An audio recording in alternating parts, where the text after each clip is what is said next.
The day I decided to leave my husband, I started taking notes. As a reporter, that's kind of what I know how to do in a stressful situation, is drink heavily and take notes.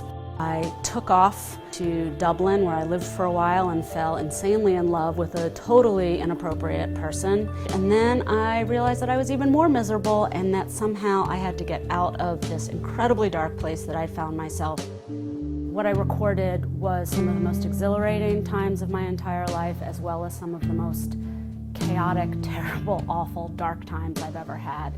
When I look back now, I think I must have been the most maddening person in the world. So a couple years later, once I'd gotten my life back together, I sat down with all these notebooks. I had dozens and dozens of moleskin notebooks. And as a reporter, to have access to a sort of treasure trove of brutally honest material and observations, I started thinking, I bet there's a really good story there. The idea was to have a journalistic standard of truth. If I didn't have it in my notes, I didn't get to use it. This book is told entirely in my inner voice. So it's filled with what I hope we all do, which is sometimes you look at your best friend and you think, oh, I hate you, or why did you get that job, or why are you so thin? And it's filled with, oh my God, I'm the worst person in the world. And it's filled with, oh my God, I'm the best person in the world. We don't that often really see people's inner voices exposed like that. And I definitely think we tend not to see women's inner voices like that.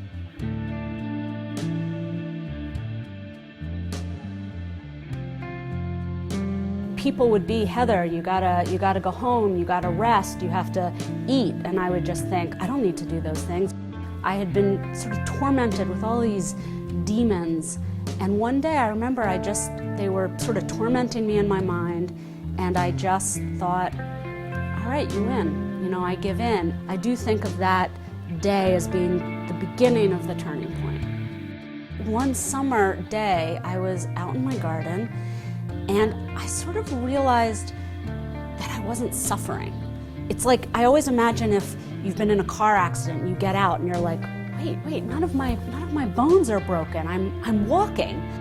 It was like things were really peaceful, and that's what I wanted. I wasn't seeking these incredible highs, which of course are always followed by lows. I think the irony is that I was completely obsessed with telling the truth. But really what I ended up learning was what a complicated business truth is, and how hard it is to be honest, even with yourself.